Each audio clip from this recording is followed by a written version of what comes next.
Two fire investigations we're following tonight. On your left, Chopper 10 over Virginia Beach, where a couple died in a condominium fire. And on the right, you're looking at Chopper 10 video from last night's fire in Chesapeake that played out here on Wavy News 10.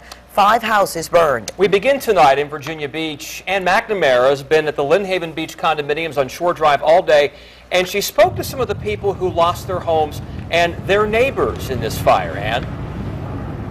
Tom, it's been devastating. At least 12 units are completely burned and really have a lot of water damage. And I'm told the fire started actually outside the condo complex. I'm told it started on the ground behind one of those condos and sort of spread right up through the 3rd floor. There's no cause that's been determined as of yet, but fire officials are looking for a man in connection with this fire. You could see it, you could smell it. The smoke is what woke up most of the people living in these condos. I looked out on my balcony and leaned over, and I could see the back of the building just completely on fire. When I looked out my window, I saw huge flames coming out from the backside across the street. Joan Steele has called this home for the past 9 years. Forgive me, I've got smoke in my throat.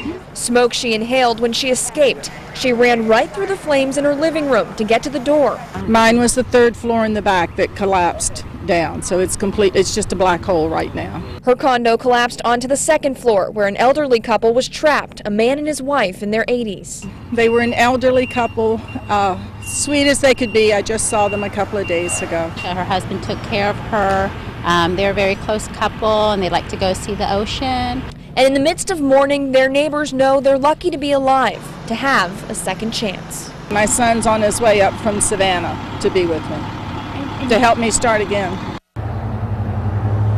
Start all over, that's what they'll have to do. All of their things burn, but as they say, things can be replaced. Now, I'm told that some of the residents went door to door banging their fists trying to get people out. They could not get that couple out, obviously. Fire officials still have not released the couple's name. They tell us they're waiting to notify the next of kin. And coming up at 5:30, hear from a longtime friend of this couple, a very compelling story about the special connection they shared and why today's news was even more upsetting because of that connection. I'll have that story coming up at 5:30. For now, live in Virginia Beach, I'm Ann McNamara. 10 on your side. And 10 on your side viewers, many of you used Report It to send in video and photos from this morning's fire, and we have some incredible pictures. You'll find a slideshow on wavy.com.